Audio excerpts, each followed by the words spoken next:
Hello rockstar, welcome back to Jukara foundation. मैं हूं रणवीर सिंह, आपका बायोलॉजी एजुकेटर। ठीक है, तो हम लोग क्लास 12th का पहला चैप्टर स्टार्ट किए थे, sexual reproduction in flowering plants.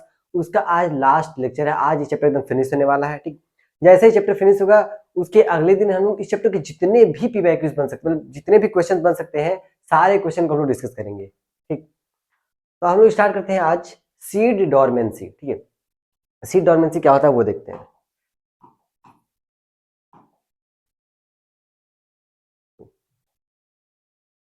Dormancy एक ऐसा स्टेज होता है जिसमें कोई भी सीड जर्मिनेट नहीं कर सकता है। ठीक है, वो कर ही नहीं सकता है जर्मिनेट। अब ये डोरमेंसी किसी सीड में कम दिन का होता है, किसी में ज्यादा दिन का होता है, ज्यादा समय का होता है। ठीक, तो हम क्या कह सकते हैं, इट इज द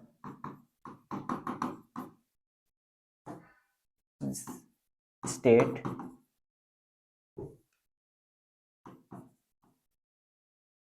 या फिर हम कह सकते हैं it is inactive stage. Inactive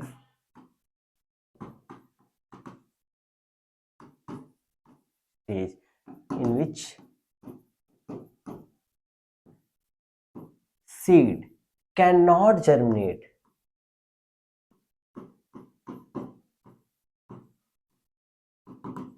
ठीक है, इसमें वो जर्मिनेट नहीं कर सकता है। ठीक है, इसी इसी को हम लोग क्या कहते हैं, सीड डोरमेंसी,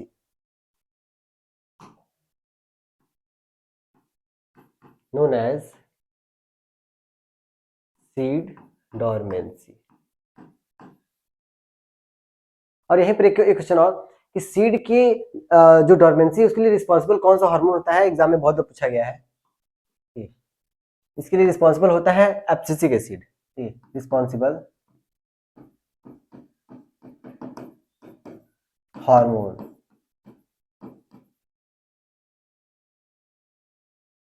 वो कौन सा, एब्सिसिक।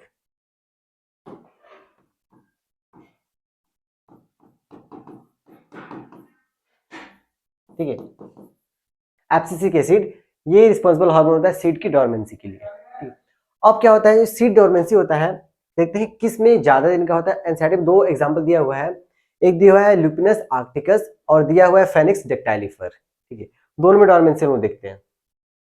अच्छा, ये तो हम लोग देखिए डोरमेंसी, डोरमेंसी होता कैसे, क्यों होता है डोरमेंसी, सीड कैसे जाते हैं डोरमेंसी में, वो देख लेते हैं। सबसे पहले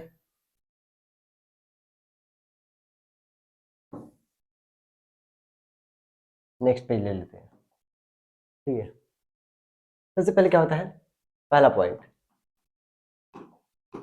जो सीड होते हैं वो अपने जो इनका वेट होता है, जो मास होता है उसका अपने मास का 10 से 15% वाटर को लॉस कर देते हैं, लूज कर देते हैं। एनसीईआरटी में लिखा हुआ है। ठीक है, seed loss 10 to 15% water by mass. ठीक है,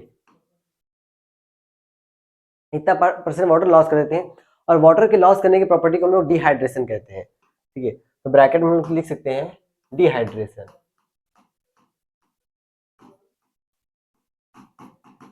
ठीक है, डिहाइड्रेशन,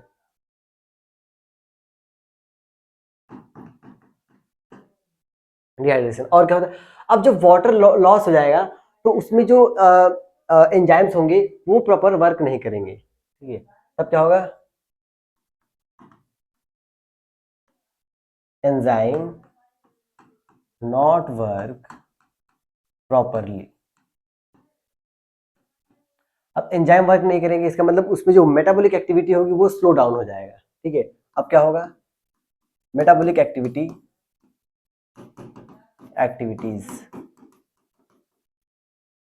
स्लो डाउन। ठीक है,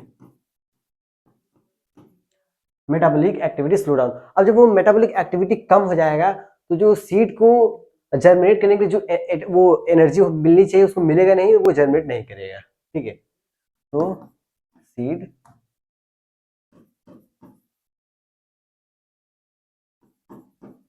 कैन नॉट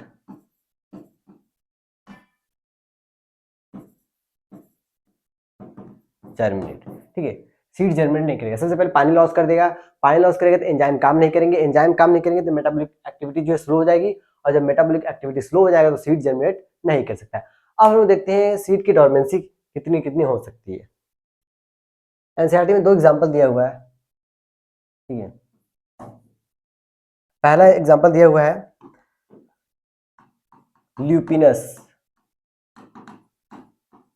आर्कटिकस, ठीक है। ल्यूपिनस आर्कटिकस, इसको खोजा कहाँ गया था वो भी देखते हैं, ठीक है। आर्कटिक थंड्रा से, ठीक है, आर्कटिक टुंड्रा से, फ्रॉम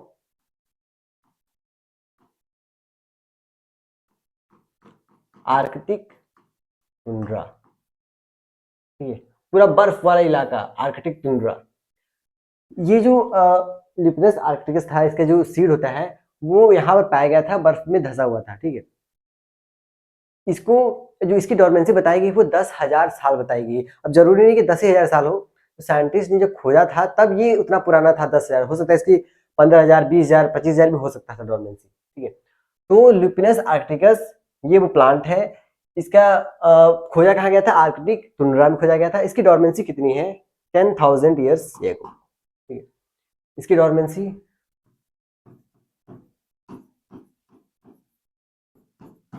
10,000, ठीक है, इतनी इसकी है। अब दूसरा जो आता है वो फेनिक्स डेक्टाइलिफर। सेकंड वाला क्या है,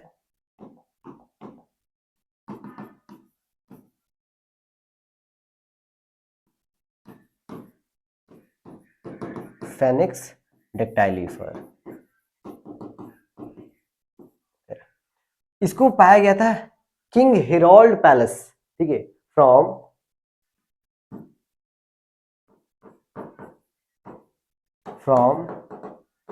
किंग हेरोल्ड,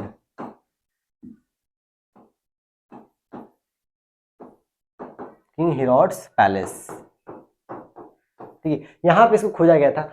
और इसकी जो डोरमेंसी होती है वो है 2,000 ईयर को, ठीक है, इसकी डोरमेंसी है 2,000 ईयर्स। इसको आप लोग याद रखना है। ल्यूपिनस आर्कटिकस कहाँ पे खोजा गया था, आर्कटिक टुंड्रा से, इसकी डोरमेंसी 10,000 ईयर। और फेनिक्स डेक्टाइलिफर ये कहाँ खोजा गया है, किंग हेरोड्स पैलेस, ठीक है, और इसकी डोरमेंसी 2,000 साल। तो एक काम करते हैं, इसको ये 10,000 ईयर्स और ये 2,000 ईयर्स, ये आप लोग को याद रखना पड़ेगा, याद रखना ही पड़ेगा, ठीक है। तो कुल मिला इसको हम लोग कह सकते हैं सीड की वायबिलिटी भी कह सकते हैं, क्योंकि इतने साल तक वो जर्मिनेट कर सकता है। अब आगे देखते हैं। तो आई थिंक क्या डोरमेंसी क्लियर हो गया हो। डोरमेंसी क्या होता है, ये इनएक्टिव स्टेज होता है जिसमें सीड जर्मिनेट नहीं कर सकता है। किसी किसी सीड का ज्यादा टाइम तक होता है, किसी किसी सीड का कम तक होता है डोरमेंसी। अब आते हैं हम लोग फ्रूट। फ्रूट क्या होता है, ये फर्टिलाइज, इसको हम लोग कह सकते हैं फर्टिलाइज ओवरी या मेच्योर ओवरी भी कह सकते हैं, या फिर राइपेनिंग ओवरी भी कह सकते हैं। क्या कह सकते हैं, ठीक है, फर्टिलाइज्ड ओवरी या मेच्योर ओवरी, ठीक। और क्या कह सकते हैं, ठीक है। अब हम देखते हैं फ्रूट, ओवरी से तो फ्रूट बन रहा है, ठीक है, तो हम लोग देखते हैं क्या कन्वर्ट हो रहा है किसमें। सबसे पहले हम ये देखेंगे कि जो इसमें अगर ओवरी है ये तो फ्रूट में कन्वर्ट होगा। अब ओवरी की एक वॉल भी थी, ठीक है, ओवरी की वॉल ये फ्रूट वॉल में कन्वर्ट हो जाएगी, फ्रूट की वॉल। और फ्रूट की वॉल को पेरिकार्प कहते हैं, याद होना चाहिए। फ्रूट की वॉल को क्या कहते हैं, पेरिकार्प,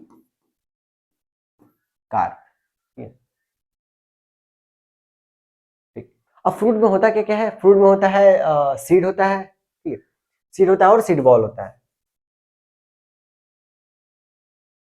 तो ऐसे हाँ दिखाते हैं, अगले पेज में दिखाते हैं, ठीक। कुल मिला जुला के फ्रूट क्या होता है, ये फर्टिलाइज ओवरी होता है या मेच्योर ओवरी होता है। इसमें जो ओवरी होता है वो फ्रूट में कन्वर्ट होता है, और फ्रूट बॉल, सॉरी, ओवरी की बॉल फ्रूट की बॉल में कन्वर्ट होती है, और उसकी बॉल को हम क्या कहते हैं, पेरिकार्प कहते हैं। अगला पेज। अब जो फ्रूट है, फ्रूट में क्या क्या देखने को मिलेगा? सीड होगा फ्रूट में, होगा ही होगा, जरूरी नहीं है कि होगा लेकिन होता है, ठीक है। मैक्सिमम मतलब बहुत सारे ऐसे फ्रूट हैं जैसे बनाना हो गया उसमें सीड नहीं होता है, ठीक। और वॉल, ठीक है,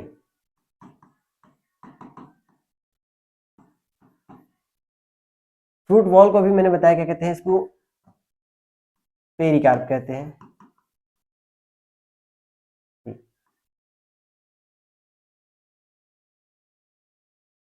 अब ये जो पेरिकार्प मतलब ये फ्रूट की वॉल है, किसी में ड्राई होगा, ठीक है। ड्राई होने का मतलब कि इसमें जो पेरिकार्प में 3 वॉल होते, 3 वॉल को हम लोग मिला के कहते हैं पेरिकार्प, जैसे इंडोकार्प, मेसोकार्प और इक्टोकार्प, ठीक है। इक्टोकार्प, इंडोकार्प, मेसोकार्प, इन तीनों को मिलाकर हम लोग पेरिकार्प कहते हैं, जिसमें ये तीनों लेयर डिफ्रेंशिएट आसानी से कर सकते हैं, उसको हम लोग फ्लैशी फ्रूट कहते हैं। और जिसको हम लोग डिफ्रेंशिएट नहीं कर सकते उसको हम लोग क्या कहते हैं, ड्राई।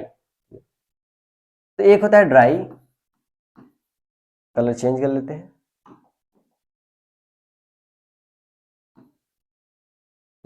और एक होता है थिक और फ्लैशी।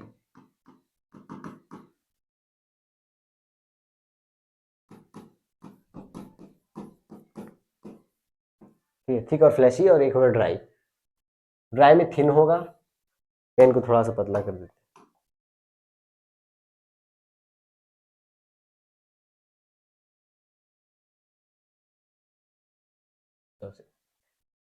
ठीक है। ड्राई में हमें ये दिखाई नहीं देंगे तीनों लेयर। इसका एग्जांपल हम लिख सकते हैं जैसे कि ग्राउंड नट हो गया, ठीक है। इसकी एग्जांपल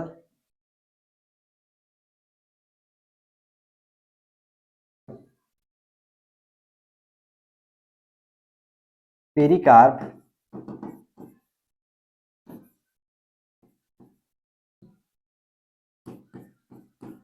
नॉट डिफरेंशिएट,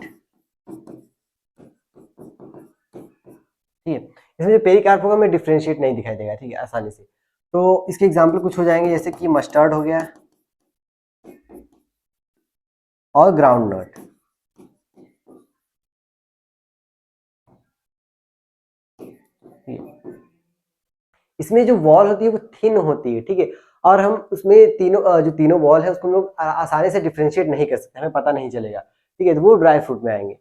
और थिक में, ठीक है, थिक और फ्लैशी में देख लेते हैं। इसमें हमें तीनों वॉल एकदम क्लियरली आसानी से पता लगा सकते हैं, ठीक है, हमें अच्छे से दिखाई देगा।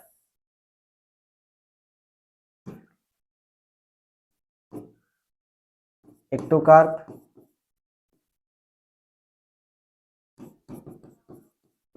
मीजोकार्प और इंडोकार्प, ठीक है। ये तीन तो होंगी, फ्लैशी और थिक है और फ्लैशी है, ठीक है। इसमें तीनों वॉल हमें अच्छे से दिखाई देंगे। अब अगर हम बात करें, अच्छा इसके एग्जांपल क्या होंगे, इसके एग्जांपल जैसे मैंगो हो गया, ऑरेंज हो गया, ठीक है, गुआवा हो गया, ये सब फ्लैशी में आएंगे। इसके एग्जांपल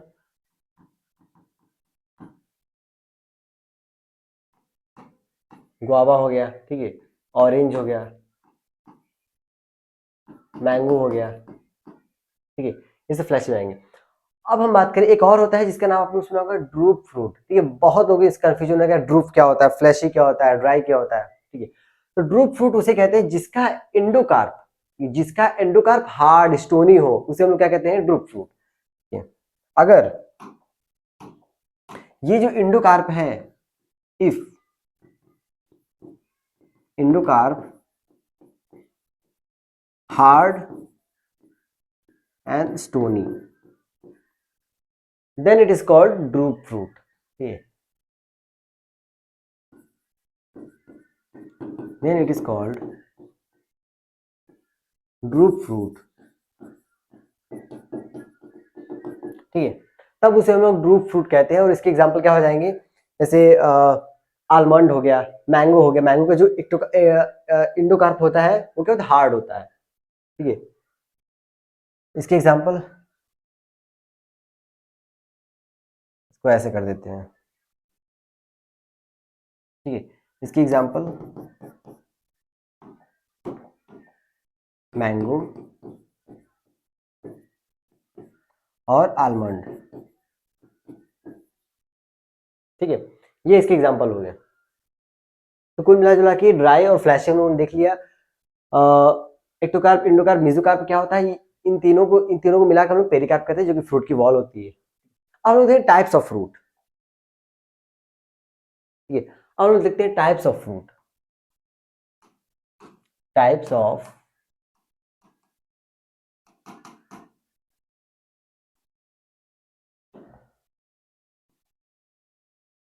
फिलहाल हमें 3 टाइप के फ्रूट्स पढ़ने हैं, ठीक है।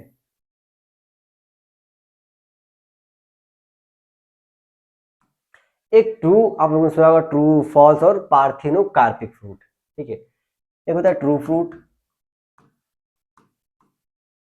फॉल्स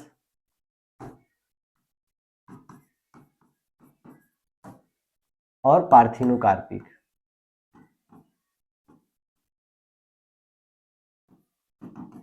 ठीक है। पार्थिनोकार्पिक फ्रूट,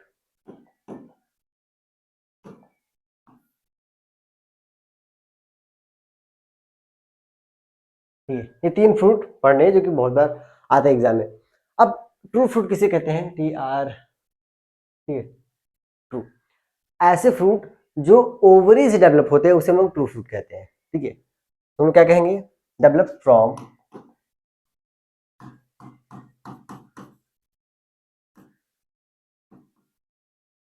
ओवरी, ठीक है। अगर वो ओवरी से डेवलप हो रहा है वो फ्रूट तो उसे हम लोग ट्रू फ्रूट कहेंगे।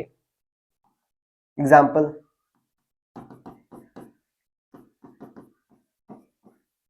ठीक है, मैंगो हो गया,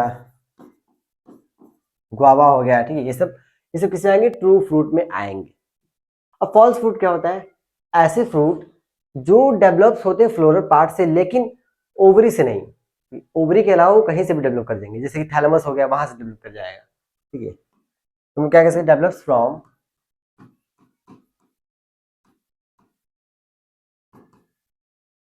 floral part other than ovary, ठीक है, लाइक थैलेमस, ठीक है। थैलेमस से डेवलप कर दिया, तो इसके कुछ एग्जांपल भी देख लेते हैं, उन्हें हम क्या कहेंगे, फॉल्स फ्रूट। एग्जांपल जैसे स्ट्रॉबेरी हो गया, ठीक है, स्ट्रॉबेरी एग्जांपल,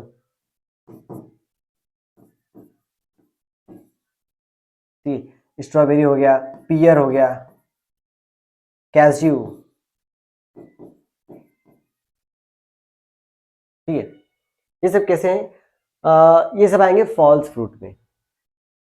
अब ठीक है, लास्ट पार्थिनोकार्पिक फ्रूट। सबसे पहले हम पार्थिनोकार्पिक जो वर्ड है इसका मतलब जान लेते हैं, तो खुद ही आंसर मिल जाएगा हमें। सबसे पहले पार्थिनो मतलब क्या होता है, वर्जिन, ठीक है। पार्थिनो मतलब होता है वर्जिन, और कार्पिक टर्म कार्पस से लिया गया है जिसका मतलब होता है फ्रूट, ठीक है। कार्पिक इसका मतलब क्या होता है, फ्रूट। कुल मिला जुला के वर्जिन फ्रूट मतलब विदाउट फर्टिलाइजेशन हो रहा है। और एक चीज खास बता रहे, इसमें सीड नहीं होते, ये सीडलेस होता है। और इसमें एक और एग्जांपल आ जाएगा आपका एप्पल, ठीक है। अब ठीक है, तो कुल मिला जुला के ये कैसा फ्रूट, वर्जिन फ्रूट है। हम कह सकते हैं फ्रूट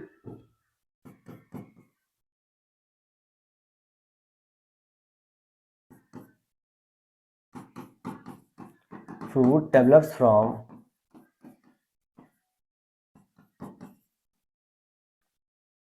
without fertilization,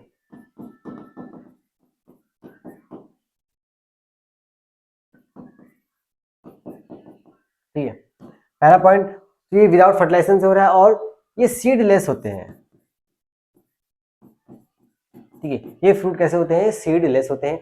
और इसके एग्जांपल जैसे बनाना हो गया, इसके एग्जांपल हो गया, ठीक है।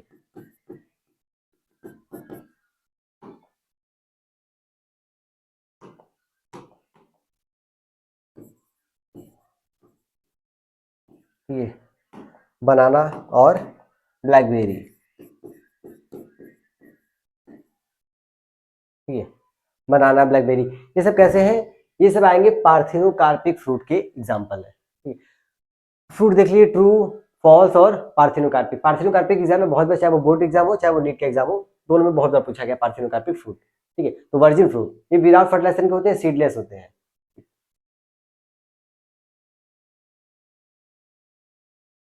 अब आता है हमारा एपोमिक्सिस। ठीक है, एपोमिक्सिस जो होता है वो पार्थिनोकार्पिक की तरह ही होता है। ठीक है, बस अंतर इतना है कि इसमें सीड का फॉर्मेशन होता है विदाउट फर्टिलाइजेशन, वहां पर फ्रूट का फॉर्मेशन होता है विदाउट फर्टिलाइजेशन। हम क्या कह सकते हैं, ये वो प्रोसेस है, द प्रोसेस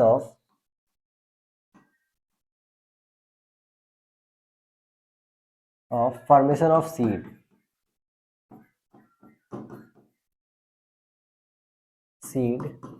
विदाउट फर्टिलाइजेशन।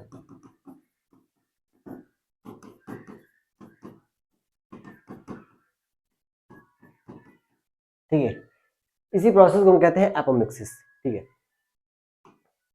अब ये जो एपोमिक्सिस है ये कितने टाइप के होते हैं और उसके बाद हम लोग देखेंगे एपोमिक्सिस कराते क्यों है। ठीक है, तो apomixis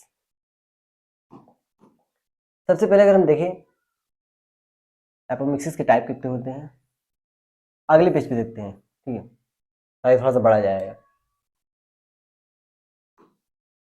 types of apomixis.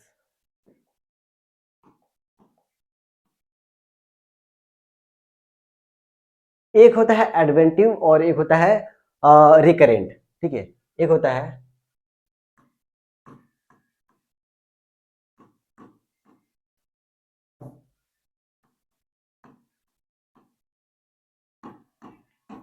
Recurrent गैमोस्पोरी। ठीक है, और एक होता है adventive.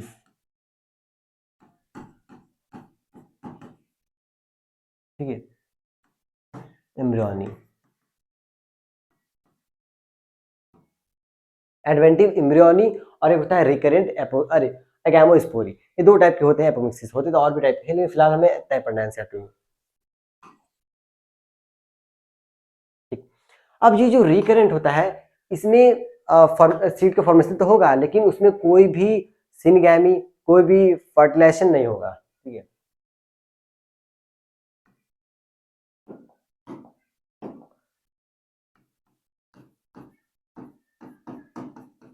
Formation of seed without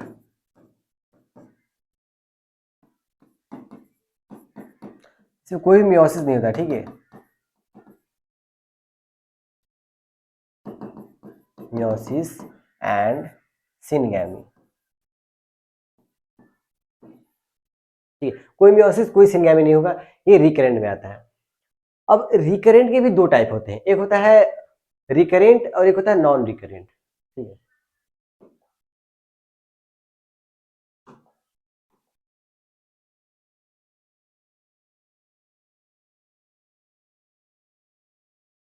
हम्म,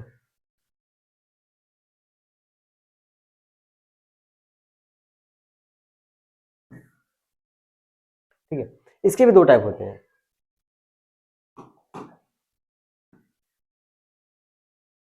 एक होता है नॉन रिकरेंट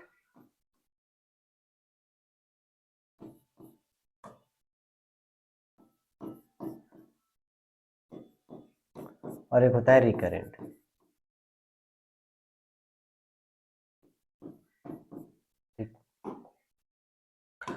नॉन रिकरेंट में क्या होता है, इसमें जो एम्ब्रियो को फॉर्मेशन, एम्ब्रियो के बाद ही तो आगे जाकर वो बनेगा सीड, तो एम्ब्रियो का जो फॉर्मेशन होगा वो हैप्लॉइड एग से होगा।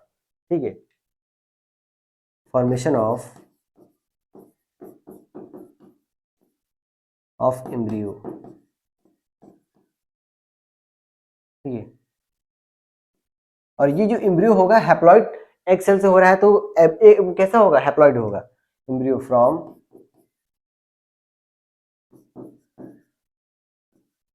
हैप्लॉइड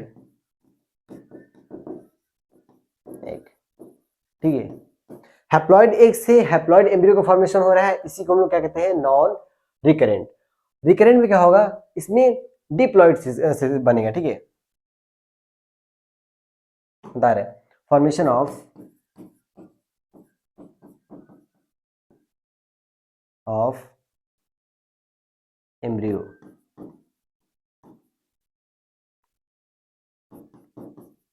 फ्रॉम हैप्लॉइड, नहीं डिप्लॉइड, ठीक है, डिप्लॉइड न्यूसेलर सेल और मेगास्पोर मदर सेल।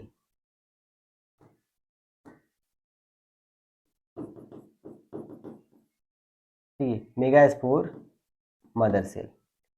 इसमें क्या होगा, डिप्लॉइड न्यूक्लियर सेल कैसा होता है, डिप्लॉइड होता है, और जो मेगास्पोर मदर सेल है उससे डिप्लॉइड से, तब अगर ऐसा हो रहा है तो इसे हम क्या कहेंगे, रिकरेंट। ठीक है, और इसमें भी हम देखेंगे अगर न्यूक्लियर सेल से हो रहा है तब उसे क्या कहेंगे, और एमएमसी से हो रहा है तब उसे क्या कहेंगे।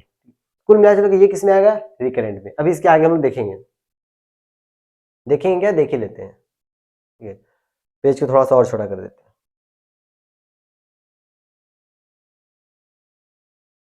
ठीक है, अगर वो न्यूक्लियर सेल से हो रहा है, ठीक है, इफ न्यूसेलर सेल और एमएमसी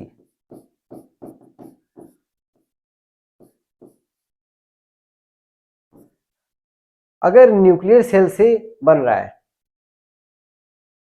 वैसे कर देते हैं, और ये ठीक है, एम्ब्रियो तो बनेगा ही, एमएमसी से बनेगा। एमएमसी कैसा, कौन सा, डिप्लॉइड वाला, ठीक है, और ये भी कैसा होता है, डिप्लॉइड। तो एम्ब्रियो दोनों कैसा होगा, दोनों होगा डिप्लॉइड। ठीक है, दोनों डिप्लॉइड होगा। अब बस प्रोसेस किसको क्या कहेंगे, अगर न्यूक्लियर सेल से हो रहा है तो इसको हम लोग क्या कहते हैं, एपोस्पोरी कहते हैं। इसको हम लोग क्या कहेंगे, एपोस्पोरी। ठीक है, अगर वो एमएमसी से हो रहा है तब इसे हम लोग डिप्लोस्पोरी कहते हैं। इसमें बहुत कंफ्यूजन होता है, ठीक है, लोगों को। ठीक है, तो आई थिंक अब सबको क्लियर होगा कि एपोस्पोरी किसे कहते हैं, डिप्लोस्पोरी किसे कहते हैं। अगर न्यूक्लियर सेल से एम्ब्रियो का फॉर्मेशन हो रहा है, वो भी डिप्लॉइड वाले, तो उसे हम लोग क्या कहेंगे, एपोस्पोरी। अगर एमएमसी से एम्ब्रियो का फॉर्मेशन हो रहा है डिप्लॉइड वाला, तो उसे हम लोग डिप्लोस्पोरी कहते हैं। ठीक है, तो ये रहा आपका नॉन रिकरेंट और रिकरेंट। अब आते हैं एडवेंटिव एम्ब्रियोनी। एडवेंटिव एम्ब्रियोनी में क्या होगा, इसमें फॉर्मेशन तो होगा डिप्लॉइड एम्ब्रियो की, लेकिन अदर देन एग सेल, इसमें एग सेल नहीं, किसी और सेल से होगा। ठीक है, फॉर्मेशन ऑफ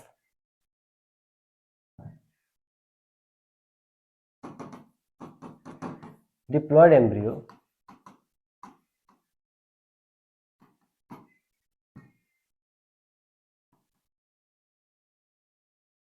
फ्रॉम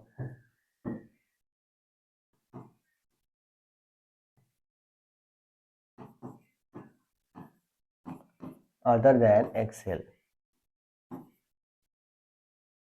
ठीक है, एक सेल के अलावा भी किसी भी डिप्लॉइड सेल से, तो यहाँ कह सकते हैं डिप्लॉइड सेल। ठीक है, डिप्लॉइड सेल होगा लेकिन वो एग सेल नहीं होगा, वो कोई और होगा। जैसे कि अगर बात करें जो न्यूसेलस की सेल है, ठीक है, न्यूसेलस की सेल डिप्लॉइड होती, वो क्या होती है, उसमें ओव्यूल में, एम्ब्रियो सैक में वो चले जाती हैं, और अपना क्या होता है, जितने भी सेल उसमें एंटर करेंगे सब एम्ब्रियो बनाएंगे। ठीक है, सब एम्ब्रियो बनाएंगे, और इसी कंडीशन को पॉली एम्ब्रियोनी कहते हैं। तो इसीलिए आपने देखा होगा एनसीईआरटी में दोनों एक साथ दिया हुआ है, एपोमिक्सिस एंड पॉली एम्ब्रियोनी। ठीक है, थोड़ा उसमें एक लिंक है, इसीलिए वो दिया है उसमें। तो अगर मैं बात करूँ ये, ठीक है, ये ओव्यूल है, और इसके बाद आसपास जो सेल है, ये सब जो सेल है आसपास, ये न्यूसेलस की सेल है, ये एंटर कर जाती है इसमें। कभी कभी ऐसा होता है कि ये सब एंटर कर जाती है इसमें डायरेक्टली। ठीक है, तब इसमें जब भी एंटर करेगा तो 2n ही रहेगा सब। यहाँ पर एम्ब्रियो था, ये मियोसिस से जो बना था वो वाला एम्ब्रियो है। ठीक है, मेल और फीमेल गेमेट जब बना था वो ये वाला है, लेकिन बाद में क्या हुआ, कुछ और भी सेल इसमें एंटर कर गए, 2n वाले। जितने सेल एंटर किए उतने एम्ब्रियो बनाएंगे, उसी कंडीशन को हम कहते हैं पॉली एम्ब्रियोनी। मतलब कि एक ही सीड में बहुत सारे एम्ब्रियो आपको दिखाई देंगे। तो हम लोग कह सकते हैं दिस कॉज, यहाँ पहले लिख दो ब्रैकेट में,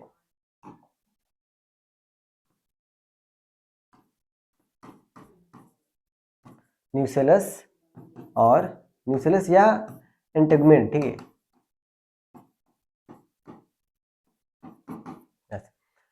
यही क्या कॉज करेंगे, इट कॉज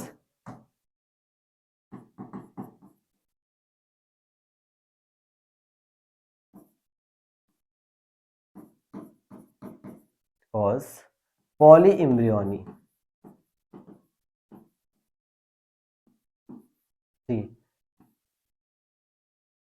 इसी की वजह से पॉली एम्ब्रियोनी होता है, ठीक है। तो एक बार आप सभी लोग एक बार इसके स्क्रीनशॉट लेंगे, बाद में हम लोग अभी रिकॉल करेंगे अगला।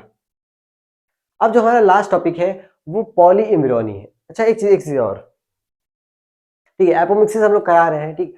अब एपोमिक्सिस हम लोग कराते क्यों हैं, ये भी एग्जाम में पूछ लेता है, उसको भी देख लेते हैं। सबसे पहले अगर हम बात करें कि जो फार्मिंग होती है, फार्मिंग में मैक्सिमम लोग क्या होते हैं, हाइब्रिड सीड का यूज करते हैं। अब हाइब्रिड सीड क्या होता है वो बताते हैं।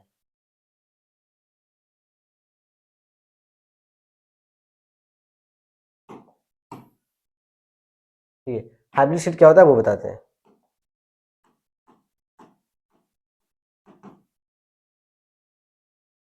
ठीक है, ये जो हाइब्रिड सीड होता है इसका मतलब ये होता है कि कोई ऐसा कैरेक्टर है जो काफी अच्छा है, ठीक है, जो मतलब कि जो फार्मिंग के लिए बहुत अच्छा है। जैसे कि बात करें कि कोई ऐसा कैरेक्टर जिससे फ्रूट क्या हो, फ्रूट बड़े बड़े फ्रूट हो या उनके नंबर इंक्रीज हो, ठीक है, और जल्दी आ जाते हैं उसे फ्रूट, ठीक है। कुछ इसमें ऐसे स्पेशल कैरेक्टर हैं, ठीक है, मतलब कह सकते हैं डिजायर,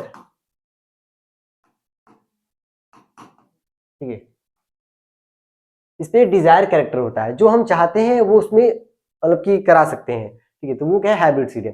अब क्या होगा, हाइब्रिड सीड होता है तो कॉस्टली है। कैसा होता है, कॉस्टली, महंगा होता है। तो किसान बार बार इसको खरीद नहीं सकता है, ठीक है। तो मतलब एक बार मान लो इसको खरीद के ले आया, ठीक है। अब हाइब्रिड सीड है,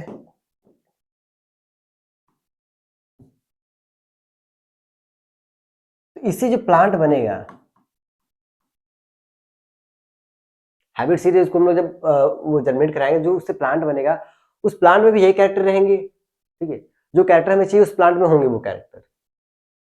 अब क्या होगा, ठीक है, इसमें भी क्या है, डिजायर कैरेक्टर, ठीक है, कोई दिक्कत नहीं। लेकिन क्या होगा, जब ये प्लांट आगे जाकर फिर क्या करेगा, मियोसिस कराएगा। जब इस प्लांट से जब दूसरा जो सीड बनेगा, अब जो सीड बनेगा वो मियोसिस के थ्रू बन रहा है। अब मियोसिस के थ्रू बनता है तो जो कैरेक्टर होते हैं वो सिग्रीगेट कर जाते हैं, ठीक है, अलग अलग हो जाएंगे। यहां पर क्या होगा, मियोसिस। जैसे ही मियोसिस होता है, अलग जो कैरेक्टर अपना मतलब आगे पढ़ाया जाएगा मेंडल्स वाले चैप्टर में, ठीक है। तो सीड क्या होगा, ये डिफर करेगा, डिफर फ्रॉम, कहा गया, हाइब्रिड सीड, ठीक है। ये तो डिफर कर गया उससे। तो अब ये जो सीड जर्मिनेट करेगा उससे जो प्लांट बनेगा, उस प्लांट में ये वाला कैरेक्टर नहीं रहेगा, ठीक है, क्योंकि ये सीड क्या है, डिफरेंट कर रहे हैं, मतलब अलग अलग सीड बन गया है। तो कुल मिला जुला के अब जो किसान है उसको जो क्या कहते हैं, जो वैरायटी चाहिए वो वैरायटी उसको नहीं मिल रही, तो वो क्या करेगा, फिर से खरीदेगा। लेकिन खरीदेगा कैसे, ये तो कॉस्टली है, महंगा है। तब वो क्या इसी इसी इसकी ये जो प्रॉब्लम आ रही है, इस प्रॉब्लम के सोल्यूशन के लिए एक चीज किया गया है, एक ऐसा सीड बनाया गया है जो मियोसिस हो ही ना, जिसमें मियोसिस नहीं होगा। और मियोसिस नहीं होगा तो जो ये प्लांट है वो वैसा ही सीड प्रोड्यूस करेगा और ये सीड फिर वही प्लांट प्रोड्यूस करेगा, ठीक है। तो कुल मिलाजुल के हमें मियोसिस को हटाना है। तो साइंटिस्टों ने एक ऐसा सीड बनाया है, बनाना स्टार्ट किया है जिसमें मियोसिस नहीं होगा, और उसी सीड को एपोमिक्टिक सीड कहते हैं, ठीक है। तब इसको क्या करा गया,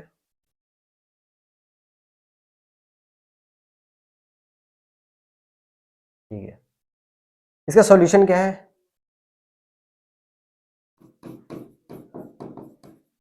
इसका सॉल्यूशन है apomictic seed,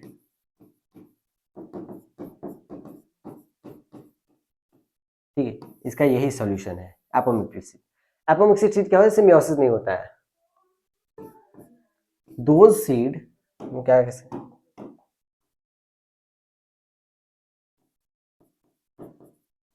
those seed which produce without meiosis।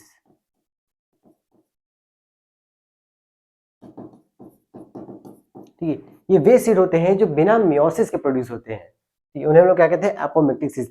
और इस पूरे प्रोसेस को ही तो क्या कहते हैं, एपोमिक्सिस। ठीक है, हम लोग क्या कह सकते हैं,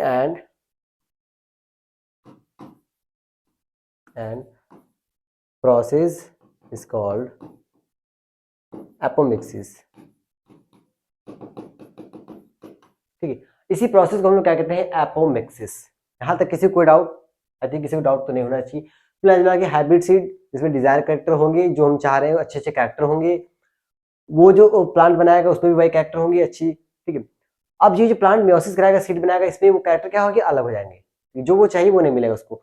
इस प्लांट में आएगा, इस प्लांट में वो कैरेक्टर नहीं मिलेंगे, तब ये क्या करेंगे, दोबारा सीड खरीदेगा, लेकिन सीड महंगा है इसलिए वो नहीं खरीद पाएगा। ठीक है, साइंटिस्टों ने एक ऐसा सोल्यूशन लगाया कि वो एक एपोमिक्टिक सीड बनाएंगे।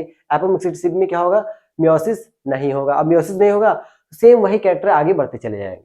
ठीक, लास्ट टॉपिक आता है पॉली एम्ब्रियोनी। नाम से ही आंसर, इसे नाम ही आंसर है, क्या है, ये रहा पॉली। पॉली मतलब बहुत सारे, सबको पता है। एम्ब्रियोनी मतलब एम्ब्रियो, मतलब ऐसा कंडीशन जिसमें एक ही सीड में बहुत सारे एम्ब्रियो हो, उसे हम लोग क्या कहेंगे, पॉली एम्ब्रियोनी। ठीक है, हम क्या कहेंगे, मोर देन वन एम्ब्रियो,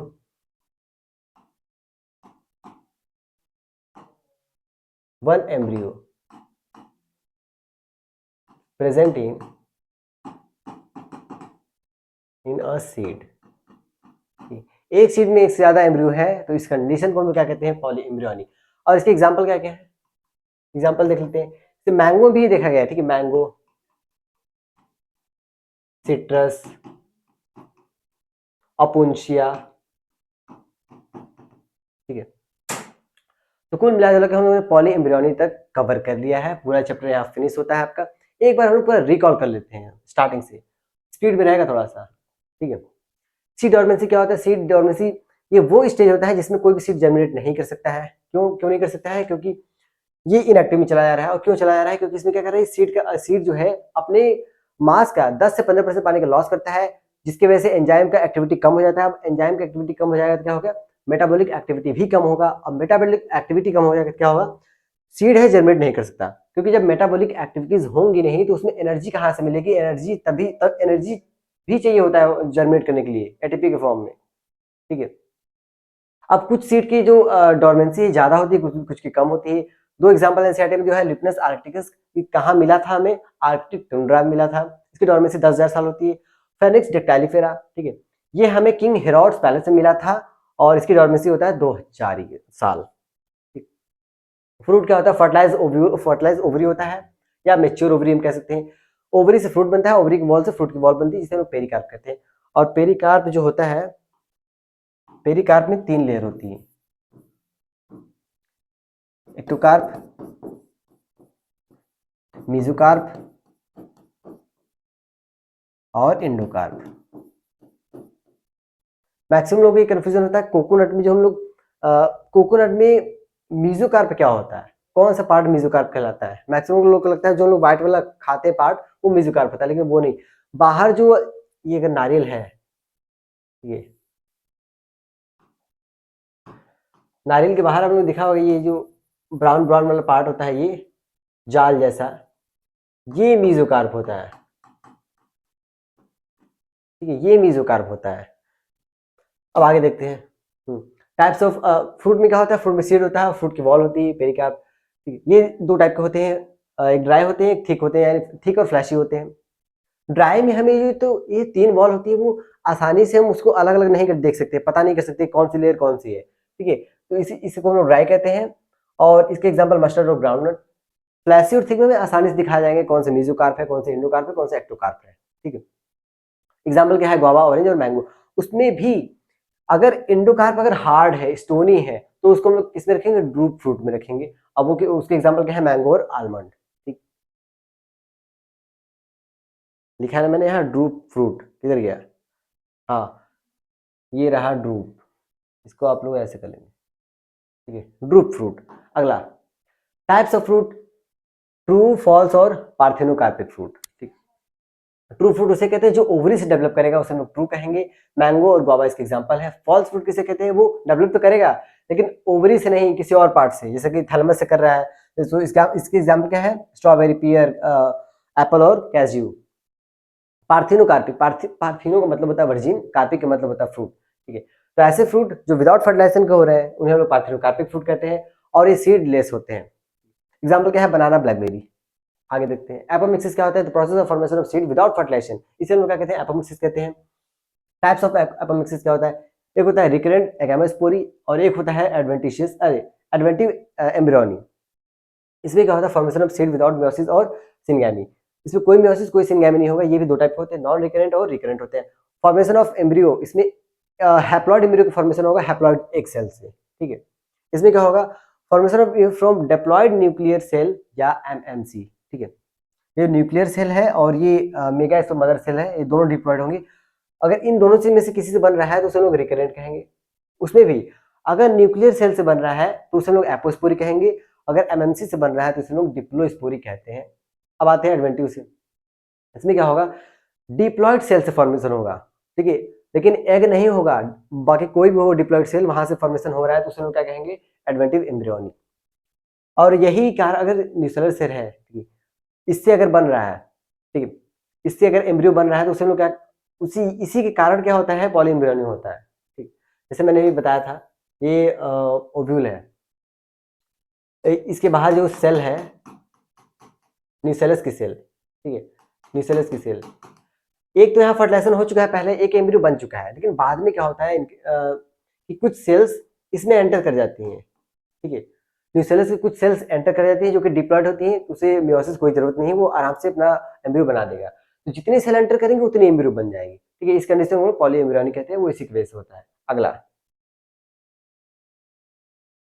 हाँ, तो ये जो एपोमिक्सिस है वो कराते क्यों है, ताकि क्या हो, जो हम कैरेक्टर चाहिए, जो हमें फीचर चाहिए, जो हमें वैरायटी चाहिए, सब हमें मिल जाए। ठीक है, बार बार हमें सीड खरीदना ना पड़े, इसलिए एपोमिक्सिस कराते हैं।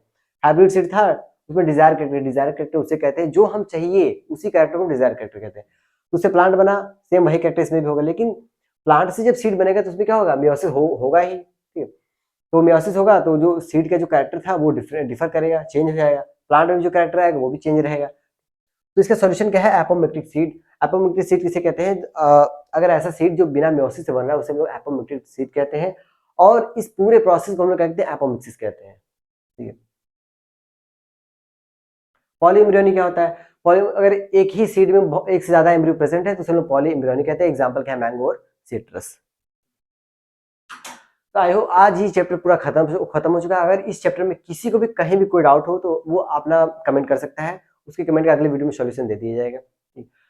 तो अगर टॉपिक समझ में आ रहे हो, ठीक है, पढ़ने में मजा आ रहा हो, तो एक बार सभी लोग चैनल को लाइक, सब्सक्राइब और शेयर कर दें। और अगर इस चैप्टर के जितने भी क्वेश्चन बन सकते हैं वो सारे क्वेश्चन लाइव लेक्चर में मैं कराने वाला हूँ, सभी लोग रेडी रहे। ठीक है, तो मिलते हैं अगले वीडियो में, तब तक के लिए टाटा और बाय बाय।